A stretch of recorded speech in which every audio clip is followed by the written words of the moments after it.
Excelente, entonces el día de hoy vamos a ver el tema 1.2 del programa académico que tiene por nombre Mujer y Climaterio. Recuerden, yo soy José Antonio Sandoval Méndez. Algunos alumnos me cambian los apellidos, pero soy Sandoval Méndez, ¿ok? Y algunos el nombre. Bueno, pues el día de hoy el tema consiste en explicar un tanto qué es el climaterio. Vamos a hablar un poquito de la fisiología, de su fisiopatología, entendiéndose que fisiopatología pues es el comportamiento de la enfermedad dentro de un ser humano. Aunque la menopausia para muchas personas no es considerada como una enfermedad, pues para muchos científicos en el ámbito médico sí es considerado. ¿Por qué? Porque reemplaza la función de lo que habitualmente es funcional, es reproductivo. Por eso es que se considera como una patología, sobre todo por todas las alteraciones o cambios que pueden provocar en el ámbito biopsicosocial, es decir, en el ámbito biológico, por los cambios conformacionales propios de la persona, en los biológicos, por todos los cambios que ocurren, por lo social, por todos los cambios que afectan en el desarrollo o en el desempeño de la persona dentro de una sociedad, y pues también por el ámbito psicológico, porque incluso llega a afectar al ámbito familiar, y pues todo ello conlleva a una enfermedad. Por eso es considerado para muchos científicos o para muchos profesionales de la salud como una patología. ¿Ok? Bien, empecemos por definir qué es el concepto, o qué es más bien la menopausia. ¿Ok? Vamos a entender primero que los órganos reproductores femeninos son los siguientes, que serían los ovarios, la tuba uterina y el útero. En alguna literatura, o bueno, en la mayoría de la literatura, también las glándulas mamarias son consideradas como órganos reproductores propios de la mujer. Ahora, en la sesión anterior pues les había comentado que cada persona o cada mujer nace con cierto número determinado de óvulos, y a diferencia del varón, a diferencia del hombre, la mujer ya está predestinada al número de óvulos que va a utilizar durante una vida. En el caso del varón pues no ocurre lo mismo, siempre está produciendo espermatozoides hasta el fin de su vida. Hay que recordar que los ovarios son los encargados de la ovogénesis, es decir, pues de la creación de nuevos óvulos, y asimismo también de la síntesis de las hormonas. Recordemos que las hormonas son mitad lípidos en algunos casos, mitad proteínas en otros tantos. Vamos a encontrar que las hormonas son en proporciones distintas, 3/4, 1/4, 1/8, dependerá de cada tipo de hormona del que nos estemos hablando o refiriendo, pero en esencia todas las hormonas contienen una parte lipídica y una parte proteínica. Entonces, hay que apagar los micrófonos, por favor. Basado en este principio, la nutrición o la alimentación del ser humano tiene un papel muy importante, porque tanto los lípidos como las proteínas son proporcionados a través de la alimentación, y ahí es donde pues lleva un significado real el hecho de decir eres lo que comes. Entonces nosotros somos lo que comemos. Si comemos muchos hidratos de carbono, muchas proteínas o muchos lípidos, pues nuestro cuerpo lo va a manifestar. Las hormonas, y retomando el tema, tienen una parte lipídica y una parte proteínica, dependiendo del tipo, pues va a tener su función. Ahora, las mujeres, desde el momento en el que se está dando el proceso de la embriogénesis, es decir, desde el proceso de la formación de su propio cuerpo, es decir, la formación del embrión, va a estar determinado el número de óvulos que va a utilizar. Sin embargo, esos óvulos no van a recibir ese nombre porque todavía no están plenamente maduros. En un inicio llevan el nombre de células o de células germinales primordiales. ¿Por qué? Pues porque es como la materia prima. A partir de esas células germinales primordiales se van a empezar a madurar y van a empezar a desarrollar pues lo que al final de todo este proceso se conoce como un óvulo. Aproximadamente la mujer desde el momento de la embriogénesis desarrolla 5 millones de células germinales primordiales. Sin embargo, la formación de este tipo de células se va a dar de forma extragonadal. Quiere decir que en el momento en el que se está haciendo un embrión o se está formando un nuevo ser vivo, esas células no están dentro de los ovarios, se encuentran más bien fuera de ellos. Va a ser hasta el proceso de la embriogénesis como tal, cuando van a empezar a migrar estas células germinales primordiales hacia su lugar de destino o su lugar final, que sería pues el precordio de lo que sería el ovario. Sin embargo, todavía no se van a encontrar como un óvulo, se van a encontrar como un folículo ovárico. A través de esto se va a formar finalmente la materia final o el producto final, que sería un óvulo con la capacidad reproductiva de un ser humano, conteniendo la mitad de sus cromosomas. Ahora, cuando la mujer logra nacer, si es que todo se da bien obviamente y no existe alguna malformación o alguna cosa, se encuentran alrededor de 600.000 ovocitos. Retomemos, cuando se está iniciando el proceso de formación, inicia con 5 millones aproximadamente de células germinales primordiales, pero hasta el momento del nacimiento se encuentran 600.000 ovocitos. Entonces vamos a encontrar un cambio drástico o una reducción significativa de este número de material biológico. Estos ovocitos, al momento del nacimiento de una mujer, se van a encontrar en la primera división meiótica, es decir, todavía no van a alcanzar el proceso completo de una división. Este proceso se va a concluir o se va a alcanzar hasta la adolescencia, gracias a todas las hormonas que se van a empezar a liberar. De esta forma, lo que sería el ovocito va a empezar a aumentar de tamaño, por tanto va a concluir su división meiótica y poco a poco se va a ir liberando. El proceso biológico o el acontecer biológico más importante en la mujer en cuanto a su vida reproductiva es la menarca. Recordemos que la menarca, por definición, es la primera regla de la mujer o el primer ciclo menstrual de la mujer. Cuando todos nuestros órganos a nivel de cerebro, en este caso el hipotálamo, se activa, pues manda la señal de que ya es momento de que la mujer empiece a liberar esos ovocitos, pero no se puede liberar en forma de ovocitos porque es un material biológico no viable para la vida. Entonces se tiene que madurar y entonces se libera como un óvulo. Entonces el óvulo ya es el material biológico terminal que va a permitir la existencia de un nuevo ser. Ahora, dentro de nuestro contexto debemos entender cómo es que se da todo esto. A esta secuencia le vamos a llamar un ciclo menstrual. Como les comentaba, el primer órgano encargado de indicarle a la mujer o al organismo de la mujer que ya es tiempo de que empiece a liberar esos ovocitos en forma de un óvulo es el hipotálamo. El hipotálamo pues es el órgano maestro que se va a encargar de iniciar todo este proceso. Para muchas mujeres bueno, para muchas mujeres malo, dependerá de la perspectiva de cada uno, de cada una. Sin embargo, pues biológicamente es lo mismo. Al inicio de la adolescencia, el hipotálamo va a mandar una señal para que se liberen las hormonas reguladoras de las gonadotropinas, es decir, como su nombre lo dice, hormona reguladora de la liberación de gonadotropinas. Las gonadotropinas son aquellas sustancias que se van a encargar de madurar a ese ovocito para que se pueda liberar como un óvulo. Ahora, ¿a dónde se le va a mandar la señal? El hipotálamo le va a indicar a la hipófisis anterior, es decir, a la parte frontal de la persona. Bueno, aquí voy a hacer un paréntesis. A nivel, en cuanto a la anatomía, recuerden que el ser humano se va a dividir en una posición anatómica. Esta es una persona en bipedestación, es decir, parada en sus dos miembros pélvicos, viendo de frente con las palmas de las manos hacia el frente. Todo lo que esté hacia su cara de la persona se le conoce como una cara anterior. Todo lo que esté hacia atrás, una cara posterior. Hacia los lados es una cara lateral y hacia el centro una cara medial. Entonces la hipófisis tiene dos estructuras básicas, es una cara anterior y una cara posterior.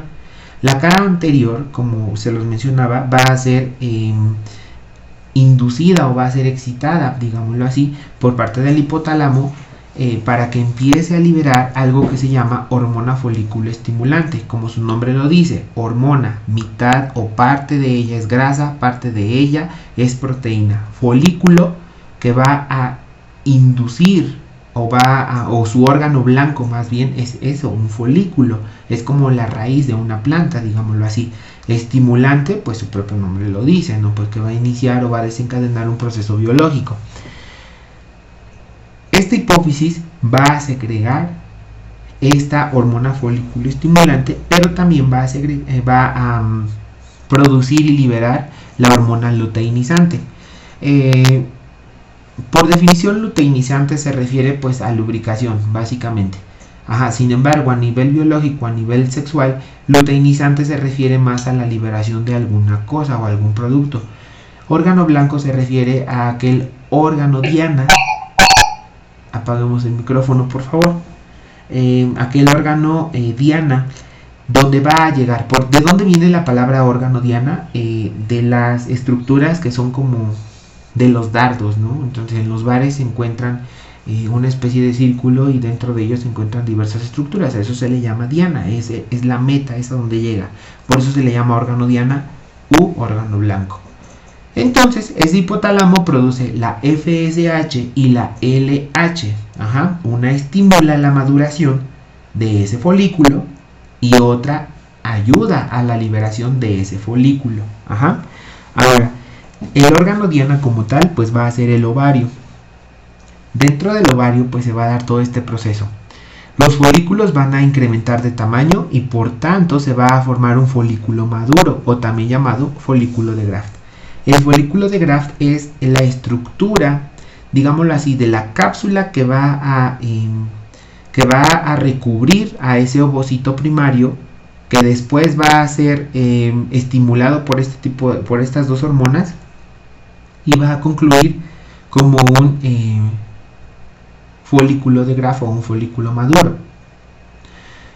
Esta estructura que va a proteger a este óvulo va a permitir o más bien va a romperse para que pueda ser liberado como tal el óvulo. Entonces el óvulo y su casita, por así ponerlo en términos muy empíricos, se le llama folículo de Graft. Ese folículo de Graft va, o más bien esa estructura que se le llama teca o la casita, se va a empezar a degenerar y va a dar origen a algo que se le llama cuerpo lúteo. El cuerpo lúteo es el encargado de producir hormonas, principalmente la progesterona. Como su nombre lo dice, pro a favor de gesta o gesto, a favor de la gesta. Le va a permitir que ese óvulo se permita implantar dentro del endometrio, de la capa más interna del útero. Y de esa manera, pues se puede dar o no un embarazo. Si el folículo es fertilizado, se va a dar pues ese embarazo y el cuerpo lúteo va a seguir su camino o su curso. Si por otro lado ese óvulo no es fecundado o no es fertilizado, pues entonces se va a tener que desprender todo lo demás. Pero eso ahorita lo voy a explicar. Ahora, la hormona folículo estimulante actúa principalmente sobre las células de la granulosa. Las células de la granulosa, bueno, escuchamos un perrito, alguien que tenga un perrito ladrando, hay que apagar el micrófono, por favor. Las células de la granulosa permiten o tienen la cualidad de hacer una hipertrofia, es decir, de aumentar el tamaño y pues por tanto permite todos los procesos de tanto liberación como implantación y pues todo lo demás, ¿ok? Ahora, dentro de esas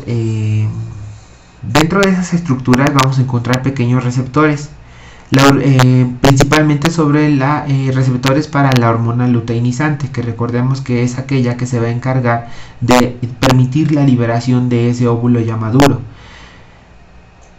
Ahora, el ciclo menstrual como tal va a estar dividido en dos fases, una fase folicular o estrogénica, es decir, cuando se va a empezar a madurar ese ovocito para convertirse en un óvulo maduro y que por tanto pues que se pueda liberar. Y la segunda fase pues sería la fase lútea o pregestacional.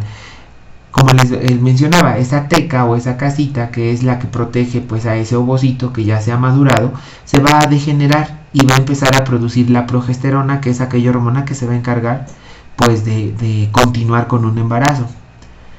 Ahora, Aquí debemos de identificar que es como con las carreteras. Existe un camino y existe otro. El primer camino es aquel donde si es fecundado, continúa con el embarazo. Y si no es fecundado, pues se tiene que degenerar todo lo que se hizo, todo lo que se formó, tanto el cuerpo lúteo como ese óvulo que ya se implantó dentro del endometrio del útero. Y pues se tiene que desprender. ¿Por qué? Porque no fue fertilizado y pues tiene que ser expulsado del órgano sexual de la mujer. ¿Cuándo se da esto? Cada 28 días. Cada 28 días un folículo pues es liberado, un óvulo es liberado y pues se da todo un proceso. Ahora, para poder entender cuál es el ciclo femenino, debemos de considerar que el ciclo sexual femenino inicia desde el día 0 hasta el día 28, en promedio. No quiere decir que todas las mujeres reglen cada 28 días. Hay mujeres que reglan cada 24, hay mujeres que reglan cada 30, cada 32. Dependerá de cada mujer y de cada organismo y pues por tanto de la estimulación hormonal que se presente en el cuerpo de cada mujer. Perdón. Entonces, como regla general, encontramos que a mitad de ese ciclo femenino, que sería el día 14, se va a generar un pico de LH, que sería la hormona luteinizante. Esta hormona luteinizante es la que se va a encargar pues de permitir que ese folículo de Graf se reviente y por tanto libere a ese óvulo que pues ya es un óvulo como tal, ¿ok? A ese cuerpo o a ese folículo de Graf también se le conoce como un folículo terciario. Ahora, en la siguiente imagen, espero que todos las estén viendo, vamos a encontrar, es prácticamente la única imagen en toda la presentación, encontramos que el ciclo sexual o el ciclo genital femenino se va a dividir en diversos escenarios. Vamos a encontrar una especie de regla entre cada curva o entre cada diagrama o cada dibujo, y cada uno de esos diagramas o dibujos va a representar un ciclo o una fase distinta. Más o menos, a mí me gusta explicárselo hacia mis pacientes cada que estoy en consulta. Les comento, es como aquellas películas donde existen varios escenarios. Por ejemplo, en una película de diversas parejas, donde hablan pues de diversas relaciones, ¿no? Tal vez tengan una relación de niños, una relación de adolescentes, una relación de adultos jóvenes y de adultos maduros o de parejas de tercera edad. Es exactamente lo mismo. Son diversas historias en diversas partes del cuerpo, pero que en común tienen una sola cosa. En este caso, el diagrama A nos va a indicar que la gonadotropina va a ser regulada por la adenohipófisis, es decir, por la hipófisis anterior. Esta sección de la hipófisis va a permitir la liberación de la hormona luteinizante y de la hormona folículo estimulante. Ahora, en el video sí va a quedar grabado tal vez el cursor, no sé ahorita ustedes, pero bueno, vamos a encontrar un pico alto en la hormona luteinizante, y si nosotros hacemos un trazo hacia vertical, es decir hacia abajo, vamos a encontrar diversos escenarios. Ahora, en el escenario B vamos a encontrar a un folículo primario, es decir, aquel folículo que todavía no tiene características suficientes para ser liberado y por tanto producir vida. Pero si vemos ahí entre el escenario A y el escenario B, vamos a encontrar un proceso biológico importante que se le llama ovulación. La ovulación es la liberación de ese óvulo como tal. Obviamente sería redundante decir óvulo maduro, ¿no? Entonces sería la liberación de ese óvulo. ¿Para qué? Pues para que comience o continúe con el proceso de vida. También va a cuadrar en el escenario C, donde vamos a encontrar, esta historia se va a dar a nivel de ovario, donde se van a producir tanto estrógenos o progesterona. Recuerden que existen dos fases, la fase estrogénica y la fase progestacional. La estrogénica es aquella que va a permitir la liberación de... Y bueno, alguien que pueda, me apareció aquí un letrero. Si se llegara a interrumpir la conexión, pues me comentan, ¿ok? Ahora, cuando se da el pico de la hormona luteinizante, por tanto también se va a dar la liberación de ese óvulo que se llama ovulación, y también vamos a encontrar en el escenario C un pico o un aumento del estrógeno. En el escenario D, esta historia se va a dar a nivel del útero. El útero como tal tiene diversas capas. En este momento la que nos interesa se llama endometrio. El endometrio va a aumentar de espesor o va a disminuir de espesor dependiendo la influencia que esas hormonas puedan ejercer en él. Del día 0, que es considerado como el día 1 de la regla, hasta el día 28, que sería pues el último día previo a la primera regla de la siguiente regla. Va a sonar un poquito medio revuelto, pero así es. Vamos a encontrar que se va a dar un aumento de ese espesor. Porque muchos, bueno, mi maestro me lo explicaba, que es como preparar un colchoncito para poder recibir a ese óvulo. Esté fecundado o no esté fecundado, va a llegar ese óvulo. Entonces debe de encontrar un escenario o un ambiente adecuado. ¿Para qué? Para que toda la vascularización inicial que va a permitir la formación de la placenta y por tanto la formación de ese nuevo ser se pueda dar. Es una especie como de conectar una nave con otra nave, por así ponerlo, ¿no? Entonces ya el ejemplo que a ustedes se les haga más práctico, pues será el que utilicen. Entonces, el evento más importante es la ovulación. Es en el día 14. Cuando inicia el proceso o la fase lútea, es cuando esa teca o esa casita se empieza a degenerar. ¿Por qué se degenera?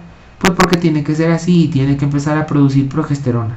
Cuando empieza a producir progesterona, en el escenario D, que es en el útero, inicia el aumento más grande o más importante, por así colocarlo, del espesor de ese útero. Aquí en el diagrama no aparece, pero si se dan cuenta existe una columna en cada... pues sí existe una columna, ¿no? En cada columna existen muchas columnas y dentro de esas columnas existen una arteria. Esa arteria tiene una forma de rollito que gracias a la influencia de la progesterona eso se va a ir aumentando y va a permitir que la sangre pues llegue a todos lados. ¿Ok? Ahora, muy bien, ahorita me sacó de una cosa. Ahorita todos, la presentación aún continúa o ya no.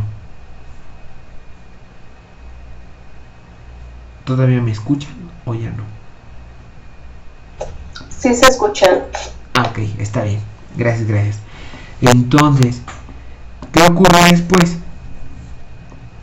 Después de que se da la liberación de ese óvulo, en el escenario del ovario, esa casita o esa teca se degenera o se convierte más bien a un cuerpo lúteo. Ese cuerpo lúteo empieza la producción de la progesterona y se da un pico alto de progesterona, que sería el escenario C. El pico alto de progesterona le permite al escenario D que el endometrio empiece a incrementar su tamaño y de esta manera las características físicas, digámoslo así, de ese útero sean las adecuadas para poder recibir a ese óvulo que fue liberado. Ahora, ¿qué ocurre cuando el embarazo se da?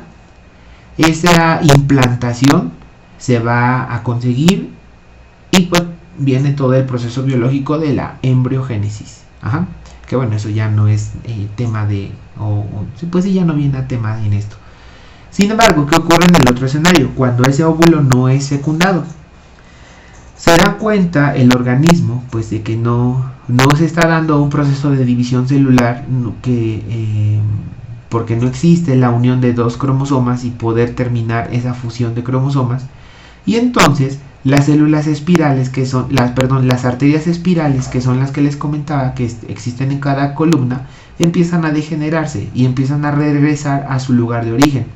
Cuando se vuelven, digámoslo así, a enrollar, esa parte de útero, de ese endometrio, ya no está siendo nutrido, por tanto se tiene que morir, se degenera y se empieza a desprender, y es entonces cuando se empieza la menstruación. En la menstruación se tienen dos productos de expulsión, digámoslo así. Un tanto es lo que muchas mujeres refieren como un coágulo. La mayoría de esos coágulos pues son partes o fragmentos o pedazos de ese endometrio que se está despegando porque tiene que ser eliminado. Y pues también se encuentra una hemorragia franca donde se encuentra pues sangre rojita como tal, pues que se da gracias al desprendimiento de ese endometrio. ¿Ok? ¿Alguien tiene alguna duda sobre el ciclo sexual femenino? ¿No? Activen su micrófono si es que lo tienen.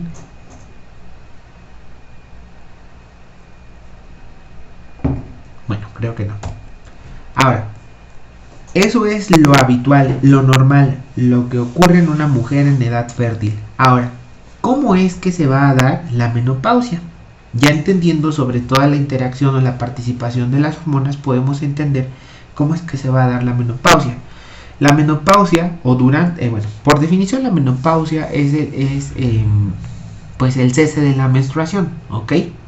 El climaterio como tal son todos los cambios biológicos, psicológicos y sociales que se pueden dar dentro de este proceso. Cuando se inicia la menopausia, se va, o más bien el evento que va a iniciar la menopausia es la disminución de una hormona que se llama inhibina.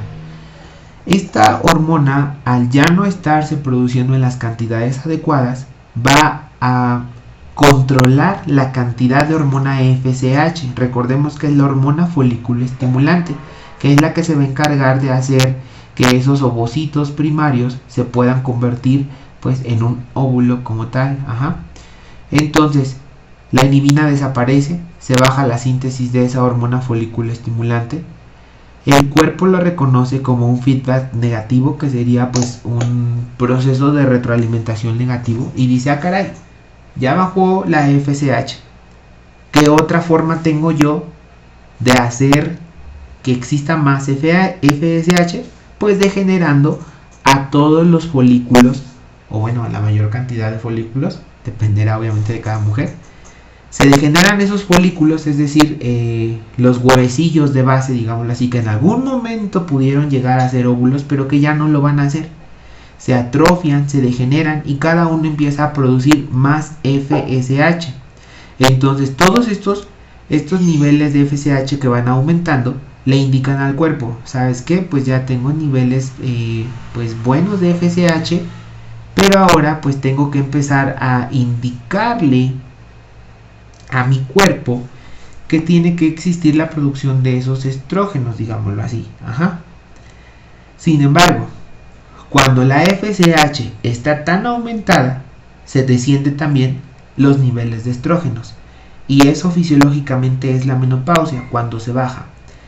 Los estrógenos, recuerden que existe una fase dependiente de estrógenos, que es la primera fase de la maduración de ese óvulo primario que se va a convertir en un óvulo, perdón, de un ovocito primario que se va a convertir en un óvulo. Sin embargo, como ya estos ovocitos primarios ya fueron asesinados, por así ponerlo, ya se atriciaron, pues ya no se va a producir estrógenos. Y el cuerpo se va a quedar con un pico muy alto de hormona folículo estimulante. Y el cuerpo va a seguir indicándole pues que comience. Entonces, como no se va a dar ese proceso de liberación porque ya no son ovocitos viables, el hipotálamo va a empezar a liberar más hormona de gonadotropina. Y recuerden que la hormona gonadotropina es la que se va a encargar de producir tanto la FSH, que es la hormona folículo estimulante, y también la luteinizante. Ahora, en conclusión, ya no existen folículos suficientes para la producción. ¿De qué? Pues de estrógenos. Y por tanto, se viene una baja de esos estrógenos y la mujer empieza a tener cambios biopsicosociales. ¿Alguna duda con ese proceso? ¿No? Bueno, ahora... Hasta ahorita todo claro, profe. Muchas gracias. Ok, gracias. Sí, está claro. Sí. Solamente que dice que le queda un minuto para que se le cierre la sesión. Ok, ¿les parece si ahorita lo cierro, pauso el video y hago otra y continúo el video? Bueno, supongo que sí.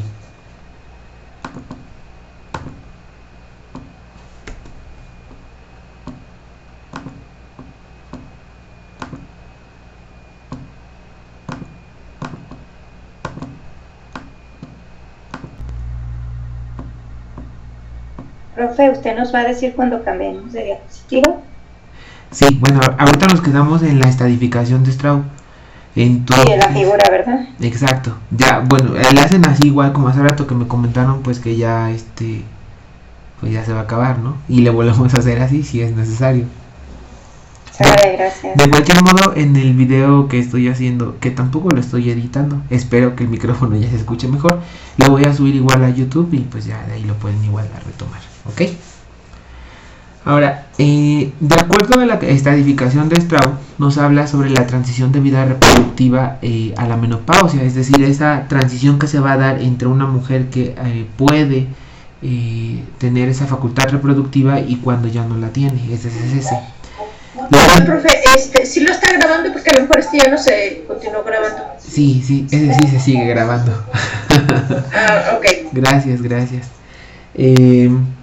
Straub dice o denomina como tal esa transición en una etapa, digámoslo así, reproductiva, la transición menopáusica y la posmenopáusica. Son los tres escenarios que marca.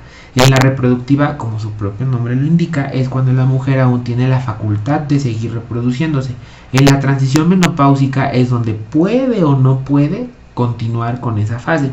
Y en la posmenopáusica es cuando definitivamente pues ya no existe esa capacidad y es el cese total de la menstruación. Va en una graduación de menos 5 puntos hasta 2 puntos. Menos 5 hasta menos 3 comprenden la fase reproductiva y la subdivide en una temprana, media y tardía, dependiendo pues cada mujer. Aquí hablar de edades es un poquito o saldría fuera del lugar porque cada mujer es distinta. Hay casos donde la mujer presenta menopausia desde los 45 años, entonces es un poco ilógico decir que todas las mujeres van a dejar de reglar en el mismo tiempo o que ese cese de los estrógenos que ya no van a ser producidos o más bien que ya no van a producir esos óvulos y todo lo que explicamos se va a dar. Entonces la diferencia va a ser en los tiempos. El ciclo menstrual en la fase reproductiva en lo general se esperaría que fuera un ciclo menstrual regular. Pero aquí tenemos que definir qué es regular de irregular. Muchas mujeres piensan que cuando una persona o un médico les dice eres regular o irregular, y la mujer dice, bueno, si no arreglo cada 28 días, soy irregular. No se refiere a eso, sino hay mujeres, como se los mencionaban desde la primera parte, reglan cada 24, cada 26, cada 28, cada 32, pero cada ese periodo sigue reglando. Eso es un ciclo menstrual regular. Irregular es cuando dice, bueno, esta vez reglé 30 días. Hace 30 días. Y ahora estoy reglando cada 24. Y ahora estoy reglando cada 36. Eso sí ya sería un ciclo irregular. De acuerdo a la estadificación de Straub, el criterio base es en la fase los niveles como tal de la hormona folículo estimulante, que sería la hormona FSH por sus abreviatura. Entonces, en la fase reproductiva, que sería menos 5 puntos, que cuando la mujer está como en una fase reproductiva temprana, háblese cuando acaba de iniciar su regla y demás, vamos a encontrar niveles de FSH menores de 10. En la media continuamos menores de 10, pero ya en la tardía tenemos un aumento de 10. Aquí es donde se pone un poquito como opaco, donde no podemos diferenciar como tal. ¿Cuál va a ser lo que marca la pauta de ser una etapa reproductiva a cuando inicia la transición menopáusica? Cuando tenemos que el ciclo menstrual va a variar de 7 días de diferencia a lo normal. Es decir, yo soy una mujer de 50 años, por ejemplo, 60, donde yo arreglaba cada 30 días, pero ahora me tocaba mi regla hace 8 días, hace 9 días, pero no llegó. Entonces, a partir de ese momento, ya estaríamos estadificando, de acuerdo a Straub, en una transición menopáusica, ¿ok? El ciclo menstrual es lo que nos va a permitir dar esa pauta. Y en la transición menopáusica la va a dividir en inicial y en avanzada. Es decir, en el proceso de la degeneración de esas células reproductivas, pues que ya no van a producir estrógenos. La duración va a depender nuevamente de cada mujer. Ajá. Ahora, el último de los periodos, que sería de fase, que sería la posmenopáusica, la va a subdividir en fase temprana y fase tardía. La diferencia aquí va a estar que la mujer ya no ha arreglado, o más bien, el pilar de esta fase es que la mujer ya no ha arreglado durante 12 meses, es decir, un año. Ya no ha arreglado, se acabó, punto. Ajá. Temprana va a ser los primeros 4 años después de su última regla. Y la tardía es posterior a esos 4 años, donde ya definitivamente pues no se va a dar ese ciclo menstrual o esa regla. Ahora, en la fase de posmenopausia encontramos una diferencia significativa, donde la hormona folículo estimulante en la fase temprana va a estar en parámetros de entre 10 hasta 30. Y en la tardía vamos a encontrar aumentos superiores a 40. ¿Ok? Y así es como se explica pues esta tablita o esta estadificación de Straub. Ahora, a nivel médico nos interesa mucho conocer qué tipo de laboratorio vamos a pedirle a la mujer en la perimenopausia. ¿Por qué? Por todos los cambios, o yo lo veo más como las adaptaciones que el cuerpo el cuerpo de la mujer tiene que sufrir ante ese descenso de estrógenos. Entonces empieza a modificar otras cosas. Ajá. En este caso, los estudios de base que nosotros tenemos que sugerir son los siguientes. Como nutriólogos tenemos que preguntar, ¿ya se los hizo o no se los hizo? Si ya se los hizo, continúa con lo mismo. El médico es el que se va a encargar pues de darle seguimiento a lo que le esté solicitando. Si la señora dice no me los he hecho, ahí mi papel como nutriólogo sería decirle, le recomiendo que asista con definido especialista, ¿no? Puede ser desde el médico general pues hasta el ginecólogo, que es el especialista en este rubro. Los estudios solicitados son los siguientes: citología cervical, perfil de lípidos, glucosa sérica, una mastografía basal, ultrasonido pélvico, examen general de orina, la hormona folículo estimulante en niveles séricos, es decir, en niveles de sangre, y una densitometría ósea. Cada uno tiene una importancia y una relevancia. El cese de los estrógenos va a ser más susceptible al organismo a cambios conformacionales, es decir, la citología cervical nos va a permitir identificar, o bueno, más bien detectar el cáncer cérvico-uterino. No es único de la menopausia. Ajá. El cáncer cérvico-uterino igual es multifactorial, quiere decir que depende también del número de parejas sexuales, del tipo de relación sexual que tuvo la persona, depende de muchas cosas. Ajá. Si sus parejas sexuales tuvieron o tienen o son portadores de ciertos tipos de virus de papiloma humano. Los dos más importantes pues sería el 16 y el 18, que son los serotipos que han sido identificados como, o más bien asociados a un cáncer cérvico-uterino.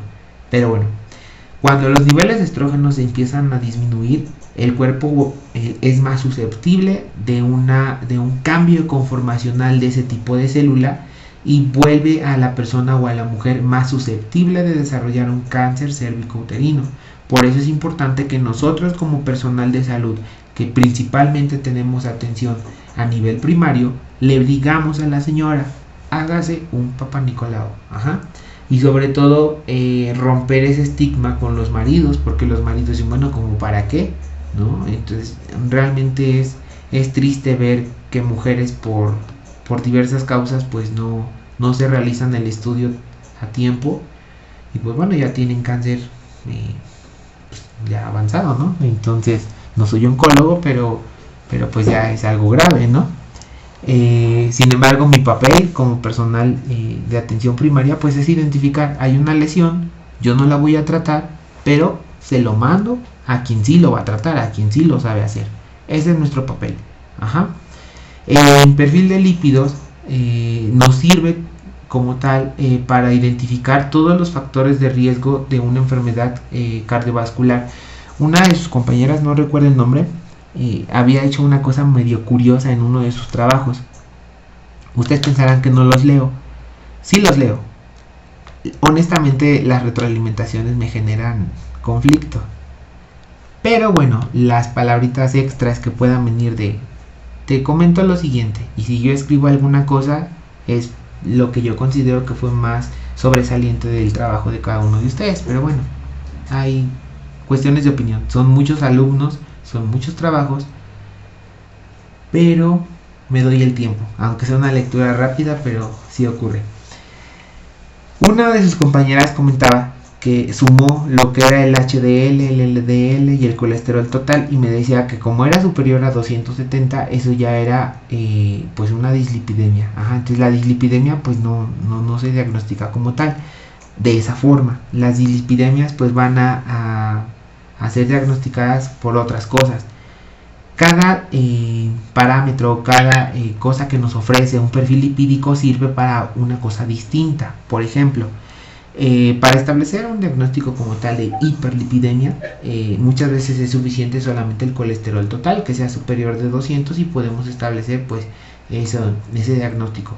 El HDL y el LDL nos va a permitir saber cuál es el riesgo de el riesgo cardiovascular, así lo conocemos en nutrición. ¿Cuál es el riesgo cardiovascular de esta persona a sufrir pues algún proceso fisiopatológico propio del corazón? Háblese de un EBC en el caso de medicina, háblese de un proceso isquémico coronario, háblese de muchas otras cosas.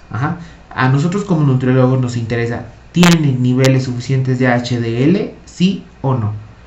El HDL, recuerden que es el colesterol de alta densidad, high density lipid, entonces quiere decir pues, que es el más alto. Y este tipo de colesterol tiene menor afinidad a las proteínas del endotelio, es decir, de la capa más profunda de esas arterias, para poderse pegar. Por eso se le conoce como HDL. Y el LDL, que es el de baja densidad, es el que tiene mayor afinidad por los receptores que se presentan en la membrana, en el endotelio, para poder iniciar la formación de una placa de ateroma. Las placas de ateroma, vulgarmente, pues es una bola de grasa, que se va a empezar a formar. No solo va a ser grasa, sino también va a empezar a atorar todos los elementos formes de la sangre, que serían los eritrocitos, y eso va a permitir que se haga un trombo. Entonces el LDL tiene mayor afinidad al endotelio, o bueno, a las proteínas del endotelio, en comparación a las del HDL. Para eso nos sirve diferenciar, pues para qué sirve cada uno de los parámetros, ¿ok? En el caso de la mujer, ahorita adelantito en las siguientes diapositivas encontraremos que sufre un proceso o un cambio en el metabolismo y aumenta la afinidad hacia el LDL y disminuye la producción como tal de HDL, y por tanto la formación o el riesgo cardiovascular en una mujer con menopausia es aumentado. Y esto nos va a permitir, pues no decir la palabra predecir, ¿no? Pero pues sí nos va a permitir prevenir que la persona tenga menores factores de riesgo para tener un EBC y todas sus variantes, incluso el evento isquémico coronario. La glucosa sérica nos va a indicar si la paciente puede o no desarrollar diabetes. En este caso, todo proceso, o bueno, si algún endocrinólogo le escucha, tal vez me corrija, pero para que el proceso de una persona con diabetes se dé, debe de existir de base una resistencia a la insulina. ¿Qué es la insulina? La insulina es una hormona que es como una presentadora. A mí me gusta como explicarlo como una edecán. ¿Qué hace la edecán? La edecán lleva salchichas, por ejemplo, háblese de un supermercado, lleva salchichas y va y se las da a los comensales, que serían los clientes potenciales. El cliente potencial representa en nuestro cuerpo a la célula, todas sus variantes de células del corazón, células del cerebro, células del riñón, todo tipo de célula es un comensal. Yo lo digo como un tipo de raza, ¿no? Hay raza afroamericana, etc., ¿no? Entonces, así no. Pero al final de cuentas, todos los consumidores necesitan comer salchichas. Al menos eso es lo que nos hace pensar la edecán. La salchicha representa a la glucosa. Entonces, la edecán, que sería la insulina, va y le dice, ¿gusta comer una salchicha? Y pues el cuerpo o el consumidor dice, ok, y se la come. Así es como funciona. ¿Qué ocurre? Las células, Hablar de diabetes, que sería un tema que me gustaría abordar, incluye 3 cosas. Ajá. La primera, la edecán que está ahí es tonta y no sabe hacer su trabajo, por tanto no sabe presentar y por tanto la célula no consume. A eso le llamamos resistencia a la insulina. La propia insulina no sabe hacer su trabajo. Otra, no existe cantidad suficiente de edecanes, por tanto no todas las células pueden ser alimentadas. Ajá. Y la última, definitivamente no hay ninguna edecán que pueda presentar a esa salchicha y por tanto no se consume. Entonces todo esto va alrededor de la insulina. Ajá. Cuando ustedes a lo mejor suena muy burda ahorita mi explicación, pero créanme, cuando tengan a su paciente con diabetes, es un conflicto poder hacer comprender al paciente cómo es que funciona este tema de las insulinas. ¿Por qué? Porque no se la quieren aplicar y muchos de ellos, nosotros iniciamos con tratamientos con hipoglucemiantes orales, los más básicos, metformina y glibenclamida, pero llega en un punto donde ya no es suficiente la metformina con glibenclamida y pues entonces, bueno, no iba a decir obligar, ¿no? Sino más bien el organismo nos obliga a nosotros a que le digamos, ¿sabe qué? Pues ya no, sus edecanes son, o definitivamente las edecanes que tienen no saben hacer su trabajo, o definitivamente ya no hay edecanes. Entonces, ¿qué hay que hacer? Hay que proporcionarle edecanes por fuera. A eso le llamamos insulina exógena. Y por eso es que le explicamos al paciente la necesidad de que empiece a administrarse insulina. Retomando el tema para las pacientes que son menopáusicas, ¿no? Que recuerden, eso es mi error que tengo mucho. No podemos decir el diabético, el hipertenso, la menopáusica, ¿no? Entonces, el paciente con diabetes, la paciente con menopausia, ¿no? Entonces es un error que a mí muchas veces me cuesta trabajo, pero espero que esta vez no, porque es discriminación.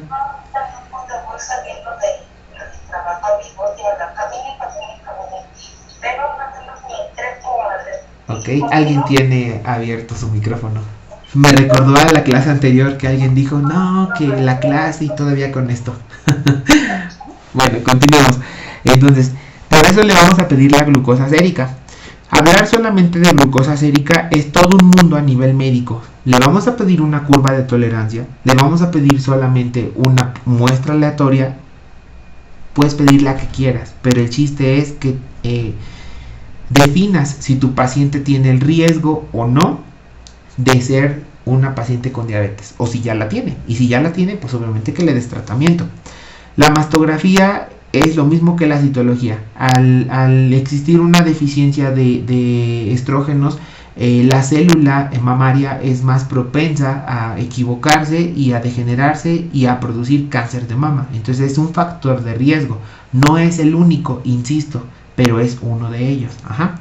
El ultrasonido pélvico se utiliza para descartar patología uterina, ovárica y o endometrial, neumatosis uterina, cáncer de ovario, cáncer de endometrio. El fundamento es el mismo, no existe una función habitual, la célula se puede equivocar y puede degenerarse y puede provocar cáncer.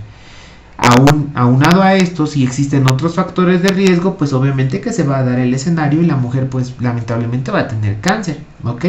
Insisto, no es el único.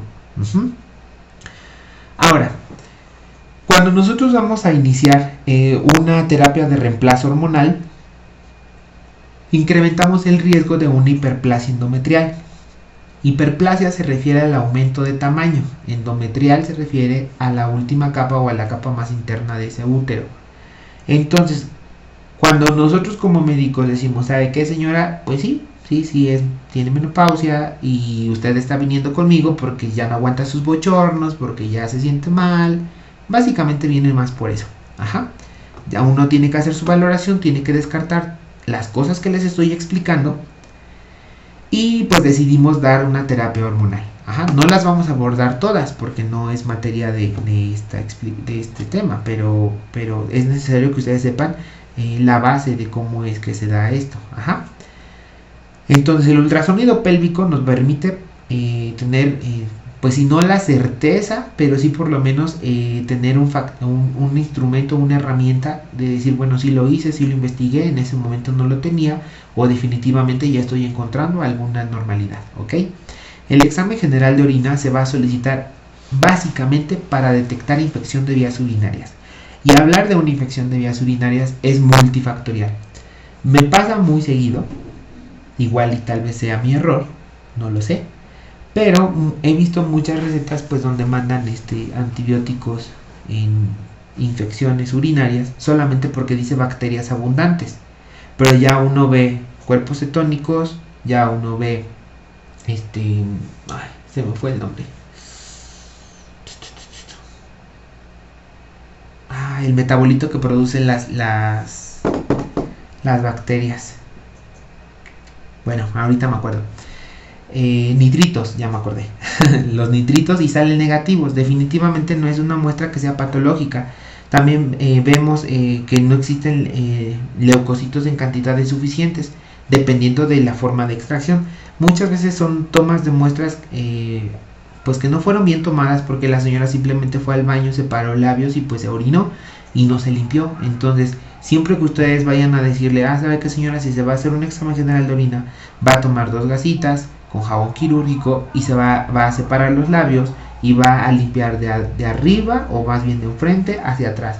Solo una vez, no es necesario que froten, solamente una vez, desecha eso y otra vez, desecha. Va a orinar el primer chorro y ese chorro lo va a desechar y después trate de aguantarse y si no se aguanta pues ni modo, mete el vasito y trate de agarrar algo que se llama chorro medio, ¿ok? Tampoco es necesario que llene una botella, basta con unos 50-60 mililitros y es suficiente. Eso sería una toma más correcta que simplemente ir a orinar, porque va a salir bacterias abundantes y no se limpia, pues lógico. ¿Por qué? Porque en el paso de la orina y del primer chorro o de la primera micción pues se va a contaminar de todas las bacterias que tenemos de forma natural y por eso va a salir una pseudo muestra patológica y de esa manera muchos médicos pues mandan antibióticos. Entonces también hay que considerar esa parte.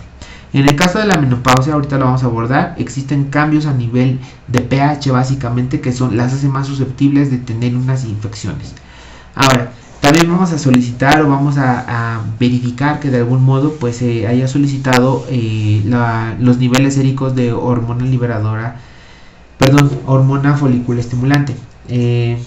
Básicamente es para diferenciar si es una menopausia o si es un hipotiroidismo. Que bueno, un hipotiroidismo también nos daría una clínica significativa. Solo es para eso. La densitometría ósea la debemos de solicitar para descartar osteoporosis y sobre todo, no solo es descartar osteoporosis, sino disminuir el riesgo de fracturas en la mujer mayor y pues por tanto que tenga una calidad de vida mala. Por ejemplo, las fracturas de cadera, que son de las principales en mujeres que tienen osteoporosis, son muy frecuentes. Aunado a eso que son hipertensas, son diabéticas y demás, pues obviamente que les ofrecen una calidad de vida mala. Y el principal factor o la principal queja más bien que ellas dan es el dolor. Si les duele, no pueden continuar con su vida. Entonces, bueno, me pasó en algún momento, en este fin de semana, que fue cuando fui a trabajar, me llegó una señora que ya había tratado desde hace tiempo, ¿no? La señora, pues económicamente no posee todo lo necesario.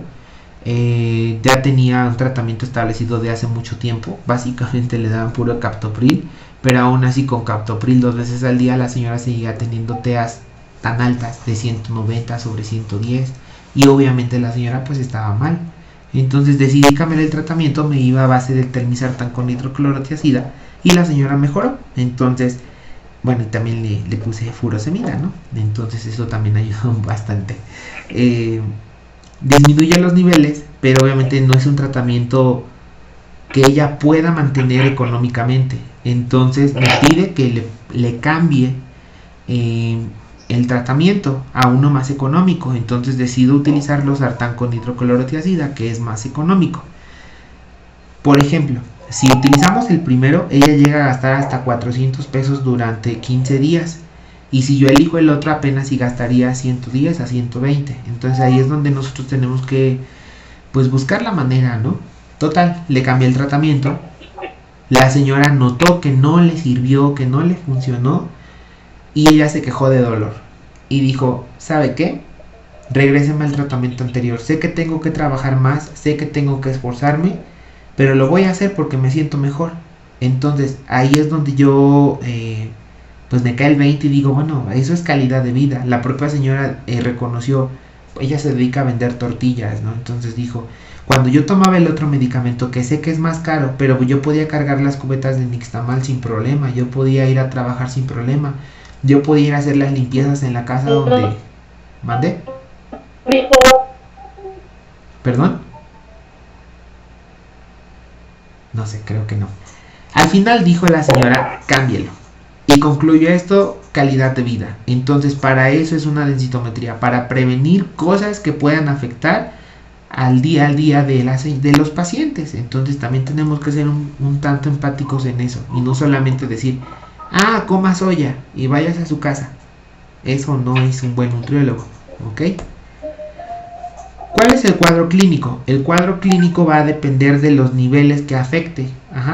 O al nivel, es multifactorial y es muy variado. No a todas las mujeres les van a dar exactamente los mismos síntomas.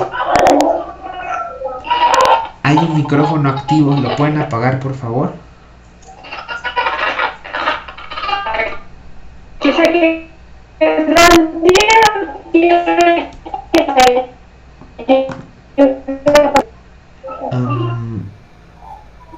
Marta.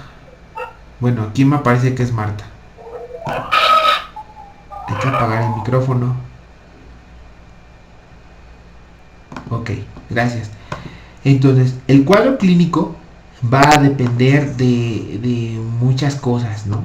Hay mujeres que dicen, bueno, a mí me dio menopausia y nunca sentí nada, ¿no? Entonces, qué padre, ¿no? Que no haya sentido nada. Pero hay mujeres que definitivamente apenas empiezan en el periodo de la perimenopausia y pues ya sienten todos los síntomas, ¿ok? Entonces, depende de todo.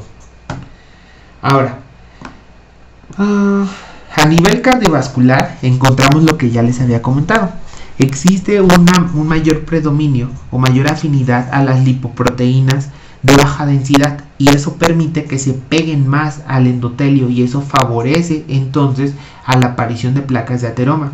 Contrario ocurre tanto en la producción como también en la afinidad o en lo que se pegue, digámoslo así, de las lipoproteínas de alta densidad, que sería el HDL. Entonces eso nos va a condicionar a que la persona, en este caso la mujer, tenga mayor riesgo de algún evento vascular cerebral o alguna otra cosa, a nivel cardiovascular. Por otro lado, también la cantidad de estrógenos que se puedan presentar dentro del organismo van a favorecer o limitar la liberación de óxido nítrico y prostaciclinas, que son sustancias que de forma indirecta van a ocasionar que las paredes de esos vasos se hagan más pequeños, se aprieten, y eso ocasiona hipertensión. Creo que ya se va a concluir este tiempo. ¿Ya les apareció el tiempo? No, ya le leí. Dice que 10 minutos. Cuando les aparezca el del minuto me avisan por favor. Eso va a pasar a nivel cardiovascular.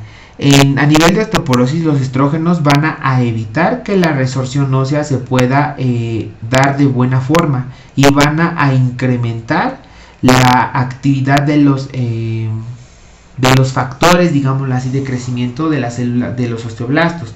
Es decir, hay osteoclastos y osteoblastos. Unos son los que taladran y unos son los que pegan.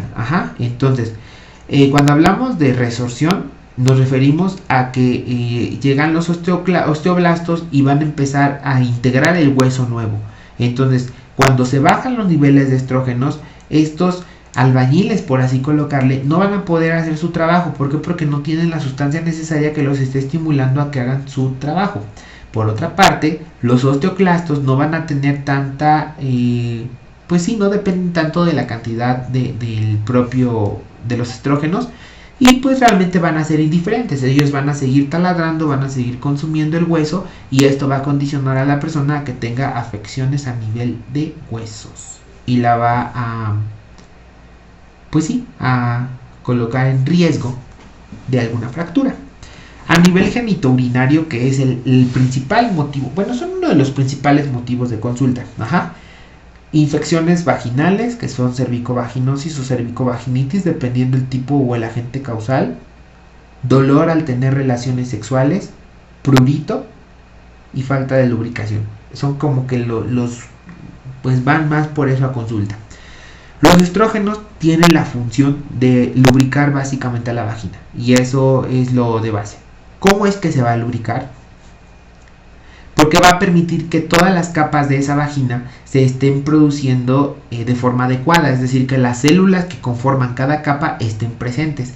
Cuando los niveles de estrógenos disminuyen, no se va a producir todas las capas de células. En este caso, las del epitelio vaginal mucoso, son las que menos se van a presentar.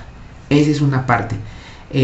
Cuando la mucosa de la vagina no se está sintetizando de buena forma, por tanto no se va a producir tampoco la lubricación adecuada. Eso por un escenario, y por otro escenario vamos a encontrar una disminución en el colágeno que permite la elasticidad de piel, de músculo, de lo que sea. Permite que ya no, bueno, en este caso evita que ya no se estire. También la vascularización se va a ver afectada y por tanto también la secreción. Esto genera algo que se llama fragilidad vaginal o fragilidad de la mucosa vaginal. De esta forma, el pH también se va a modificar. Una vagina tiene que tener un pH ácido.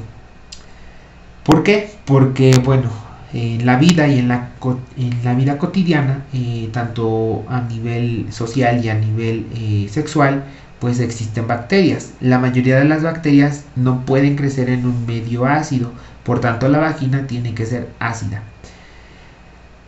Cuando ya nos está dando este proceso de una acidificación, pasa a la otra parte y se va a un pH más alcalino. Eso hace que la vagina sea más propensa de una proliferación bacteriana, proliferación por hongos o por cualquier otro agente, y por tanto ocasiona pues infecciones vaginales. Como la colágena tampoco está en cantidades suficientes, cuando la señora tiene acto sexual, obviamente que le va a molestar. ¿Por qué? Porque ya esa mucosa vaginal no se va a estirar, ya no se va a producir la cantidad suficiente de moco, y aunado a eso tiene bacterias o tiene hongos. Entonces la mujer va a sufrir, y por eso es que va a las consultas. Pero también encontramos cambios conformacionales en la uretra. Este tipo de cambio conformacional de uretra, que de forma natural tendría por qué generar también un tipo de secreción para evitar que las bacterias puedan ascender y llegar a la vía urinaria, pues ya no se da. Y pues son más frecuentes las infecciones también de vías urinarias. Factores psicológicos, y a nivel biológico los niveles de serotonina pues van a disminuir, y eso va a ocasionar que el estado de ánimo se vaya a cambiar y que sea más lábil. ¿Qué es la habilidad emocional? Quiere decir que en este momento la persona está contenta, está jaja, jeje, pasa un segundo o dos y cambia, y ya está molesta, ya está irritable. Eso es la habilidad, que es cambiante de un momento a otro. O que se comportan de forma distinta ante escenarios distintos. Por ejemplo, si se trata de un escenario donde tiene que ir a ver a su hijo, por ejemplo, y debería de expresar felicidad, pero en vez de expresar felicidad expresa tristeza, enojo, lo que sea, eso igual es la habilidad. Pero por definición de base es el cambio drástico de un estado emocional a otro. También existe una alteración del ciclo sueño-vigilia. Se da por múltiples causas. La mayoría de los síntomas genitourinarios se va a dar más en la noche. ¿Por qué? Porque la persona se encuentra en inactividad. Al menos eso es lo que la mayoría pues presupone, ¿no? Entonces, al no obtener un sentimiento de bienestar, pues la persona no va a poder dormir en la noche, y va a empezar a dormir durante el día, o durante el día va a tener diversos momentos de que se duerme, y eso va a modificar su patrón de sueño, y eso pues va a aumentar pues estado de irritabilidad. También vamos a encontrar una disminución de la libido. Hablar de libido es multifactorial. Igual, no solamente es que la mujer desee o no tener coito como tal. Hablar de libido también es entender que la mujer es un ente, bueno, no solo la mujer, ¿no? También el hombre, ¿no? Existe estímulos visuales, estímulos mentales, estímulos físicos que van a ocasionar pues que un ser humano tenga excitación. Si la mujer a nivel orgánico se encuentra mal, le duele, le arde, le da comezón, es lógico que no va a querer tener intimidad. Aunque no tenga eso, si la mujer se encuentra con la habilidad, es lógico que no va a pensar si quieren tener relaciones sexuales en ese momento. Entonces, hablar de libido hay que abordarlo desde muchos puntos de vista. El otro cuadro clínico que es más, o más bien otro síntoma o dato clínico que los pacientes dan, pues son los famosos bochornos. ¿Por qué se dan estos bochornos? Ahora, va a existir una sobreexpresión de los receptores de la serotonina, es decir, como ya no se encuentran suficientes niveles de serotonina, los receptores van a decir, ah caray, ya no hay mucho, entonces se van a empezar a formar nuevos receptores de serotonina. Pero resulta que estos receptores también van a tener una relación directa con el centro termorregulador a nivel del hipotálamo. Como ya no se va a encontrar la cantidad suficiente de serotonina como tal que pueda ocupar a esos receptores, se va a ocasionar una vasodilatación periférica que no va a ser adecuada y eso va a aumentar el flujo sanguíneo cutáneo, es decir, lo más superficial, y por eso la mujer va a sentir mayor calor, pero es un calor que va a definir como superficial, va a sentir frío por dentro pero calor por fuera. Ahora, ¿alguna duda hasta aquí? Bueno, parece que no. Solamente vamos a mencionar muy por encimita el tratamiento hormonal sustitutivo. Ya vimos que la menopausia consiste en el cese o en es el cese de la menstruación secundario a que el nivel de estrógenos ya no se está dando. ¿Por qué no se dan los estrógenos? Porque ya todos los folículos que en algún momento pudieron llegar a ser óvulos, pues ya se degeneraron y ya se acabó. Entonces, ¿cuál es el principio de la terapia hormonal sustitutiva? Su nombre lo dice, darle al cuerpo lo que debería producir, en alguna forma o en otra. Es como con los diabéticos, ¿no? Bueno, con los pacientes con diabetes. Si ya no tiene insulina o pasa alguna alteración, pues le das insulina. En este caso, con la mujer con menopausia, si ya no tiene hormonas, pues le das hormonas, ¿ok? Entonces, las hormonas que se le pueden dar a una mujer con menopausia pueden ser estrógenos o progestágenos. Disculpe, se lo va a cortar ya. Ok. Queda menos de un minuto. Lo pauso y vuelvo a mandar el link, ¿ok? Gracias. Va.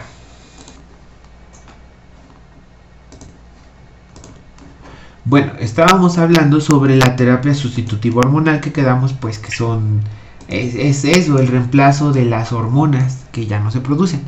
Entonces la terapia o el tratamiento hormonal sustitutivo puede ser utilizado por dos cosas, o por estrógenos o por progestágenos. Los estrógenos como tal es como si le diéramos la insulina pura, ¿no? Por así ponerle. Y los progestágenos son aquellos que van a estimular la producción de, aunque bueno, a ver, me corrijo un poquito. Recuerden que la fase del ciclo sexual femenino o ciclo genital femenino se va a dividir en una fase dependiente de estrógenos y en una fase dependiente de progestágenos, ¿ok? Entonces, dependiendo del tipo que vamos a utilizar, es como abordar la vía. Es más o menos como ir pues sí, como los entronques a la pista, digamos, ¿no? En estrógenos vamos a encontrar naturales, sintéticos y estrógenos conjugados. Naturales, estradiol y estriol. Sintéticos, etinilestradiol, dietilestilbestrol, mi dislexia no me ayuda, y mestranol. Y los progestágenos igual podemos encontrar naturales, sintéticos.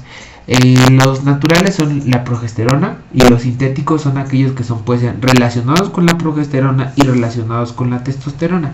Aquí cabe mencionar que dentro de la última fase, es decir, en la fase de los dependiente de progestágenos, existe una conversión y existe una interacción también de la testosterona. La mujer también tiene esa implicación o tiene, pues sí, ese papel. La mujer también tiene testosterona en menor proporción, pero existe. Los que son relacionados a la progesterona son la hidroxiprogesterona, la medroxiprogesterona, la ciproterona. Y los que son relacionados a la testosterona es la norepinefrina y el levonorgestrel y derivados. La mayoría de ellos son pastillas anticonceptivas. Y entonces a partir de las pastillas o tabletas anticonceptivas es lo que se les da a las mujeres. Ahora, Ya que entendimos cuál es toda la parte biológica de la mujer, podemos abordar la parte nutricional de la mujer. No es muy diferente de la mujer reproductiva. Aquí hay que entender lo siguiente, que las necesidades energéticas y la distribución calórica es prácticamente la misma. La única diferencia radica en que vamos a estar disminuyendo el 5% del aporte calórico total de acuerdo a cada decenio.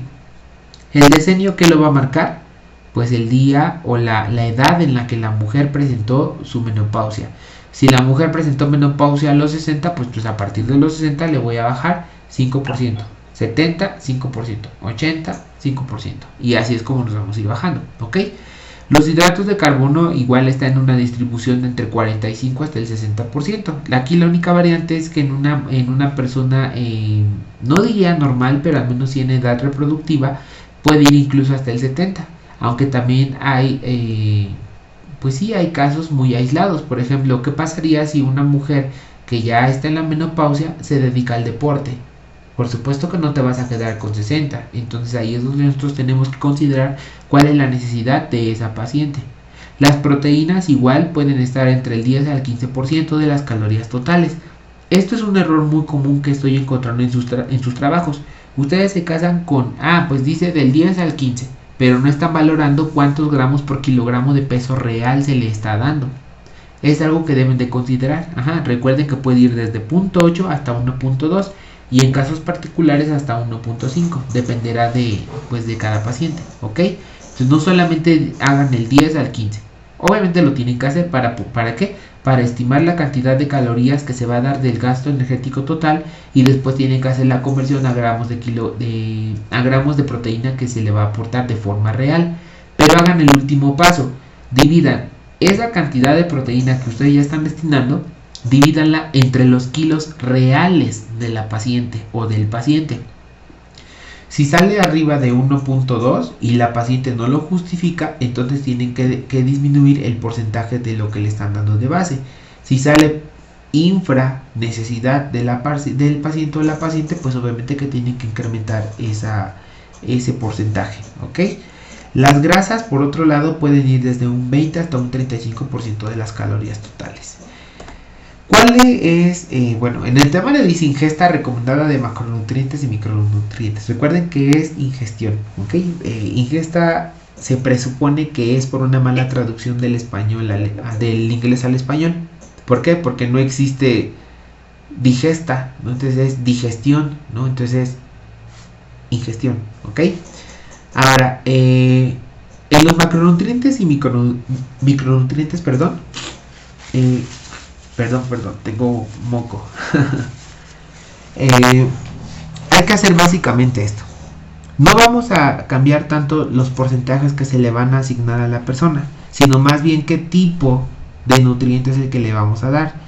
De las grasas o del porcentaje de las grasas que le vamos a aportar a la señora, hay que disminuir la cantidad de grasas saturadas. Por ejemplo, que si le estamos dando el 30%, ahora ese 30 me representa el 100% de grasas. ¿Qué tanto le vas a dar de grasas saturadas y grasas no saturadas? ¿Ok? Va a depender. Obviamente que el predominio pues va a ser el no saturadas, es decir, a los aceites, evitando por tanto pues las grasas sólidas. Vamos a evitar el consumo de azúcares refinados. Hay que aumentar el consumo de fibra y de agua. Y en cuanto a micronutrientes, hay que tener un predominio en el consumo de calcio y de vitamina D. Las recomendaciones nutrimentales dietéticas son las siguientes. 1. Que la dietoterapia sea la adecuada, es decir, que tú como nutriólogo hagas tu papel, que no hagas cosas raras como mandarle 0.2 de proteínas o mandarle 4 gramos, eso no es algo habitual. Entonces, 1. Que la dietoterapia sea la adecuada. 2. Que el control del peso, es decir, expresado en un IMC, sea el adecuado. 3. Que la persona haga ejercicio. Predominantemente debe de hacer ejercicio aeróbico. Todo el ejercicio aeróbico es todo aquel que te va a demandar consumo de oxígeno. Si tú haces un ejercicio anaeróbico, es aquel que te va a permitir tensar los músculos pero que no va a necesitar tanto oxígeno. Y aquí entra todo la nutrición y deporte, que la verdad es muy interesante. ¿Ok? El ejercicio aeróbico tiene que ser por lo menos 30 minutos 3 veces a la semana como recomendación general. Citando a mi maestra de nutrición y deporte, los 30 minutos son subjetivos. Si tú tienes a una señora que tiene artralgias, mialgias y demás, obviamente no le vas a exigir 30 minutos, pero con que vaya empezando y vaya siendo gradual, pues eso le va a permitir un beneficio importante. Hay que evitar el consumo de alcohol y aquellas que contengan cafeína, así como evitar fumar. Ahora, a nivel, en el plan de alimentación, es decir, en el menú, que hago aquí un paréntesis también, la mayoría de ustedes en sus actividades que son de casos clínicos, cuando dice presentación del menú, solamente me colocan desayuno, huevo a la mexicana, por ejemplo, ¿no? Colación, papaya picada, comida, rollitos de jamón en salsa verde con papas, por poner un ejemplo. Pero no me hablan de cantidades. Yo sí, recuerden esto, ustedes son los que le van a entregar eso. ¿Cuál es el plan? ¿Cuál es la dieta? Al paciente no le va a importar el porcentaje, la distribución, que los macros, que los equivalentes. A él no le va a interesar. A él lo que él quiere es un plan de alimentación. Si ustedes tienen el tiempo suficiente para poderles explicar cómo es que se utilizan el sistema mexicano de equivalentes y les dan una lista de equivalentes y el paciente tiene la capacidad para integrar y definir cuál va a ser las cantidades adecuadas para él, perfecto, se puede, se vale, pero no todos los pacientes tienen tanta curia como para poder hacerlo. Entonces, si ustedes me van a hacer un trabajo donde diga presentación del menú, pues me tienen que colocar 2 huevos a la mexicana, 2 puntos, medio jitomate, un chile, media cebolla, no lo sé, una pizca de sal, casi como si fuera receta de cocina. Es lo que ustedes tienen que hacer. ¿Por qué? Porque los pacientes dicen, pues aquí dice huevo a la mexicana, pues me echo unos 5, no son muchos, habitualmente me como 10, ¿no? Entonces ahí es como no se define y el paciente hace puras locuras y ustedes, pues sí, pues quedan mal, ¿no? Porque ellos están siguiendo su plan de alimentación. Que ustedes no especifiquen las cantidades es otra cosa, ¿ok? Entonces, plan de alimentación es eso. En el caso de la mujer con menopausia, tenemos que elegir algunos alimentos que tengan fuente natural de estrógenos, ¿ok? De acuerdo a lo leído y de acuerdo a lo consultado, no existe una evidencia tangible, algo que uno pueda tocar y palpar y decir, si se lo das, le funciona. No existe. ¿Por qué? Porque no existen las investigaciones suficientes. Sin embargo, ya dependerá del criterio de cada quien. Pero si está o si hay una asociación hacia estos alimentos, porque se ha investigado, bueno, aquí es donde entra la bromatología en juego, donde dice, ¿sabes qué? El camote aporta niveles de estrógenos. Sin embargo, no existe investigaciones donde diga que dando este camote mexicano, pues a las pacientes con menopausia les vaya a dar un beneficio. Esas son cosas distintas, ¿ok? Que sería interesante hacer este tipo de investigaciones. Entre los 4 grupos más importantes que se encuentran, bueno, no grupos, sino más bien como alimentos y subgrupos, ¿no? Sería camote mexicano, que es básicamente el camote que conocemos para Día de Muertos, ¿ok? La valeriana. Una cosita, tengo una compañera, tenía una compañera de escuela, ojalá y pueda ver el video. Se llama Janet, muy buena, es excelente nutrióloga.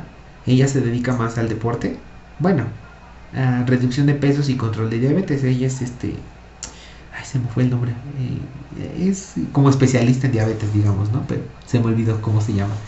Ella hizo una investigación sobre eso, sobre camotes. Entonces, la cáscara es lo que aporta mayor cantidad de hormonas y el tiempo de cocción es importante.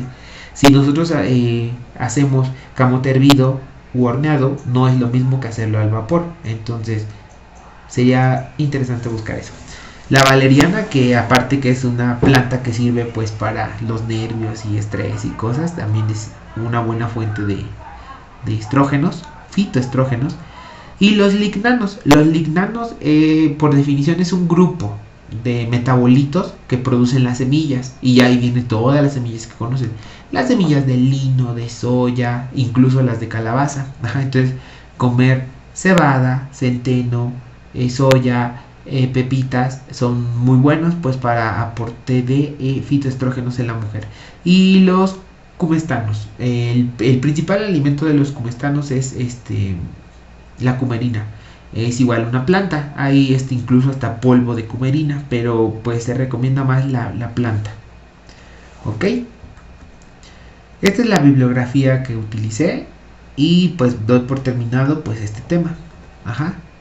¿Tienen alguna duda?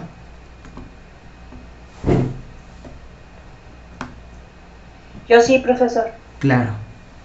En la parte donde tocó el tema de las hormonas, la progesterona,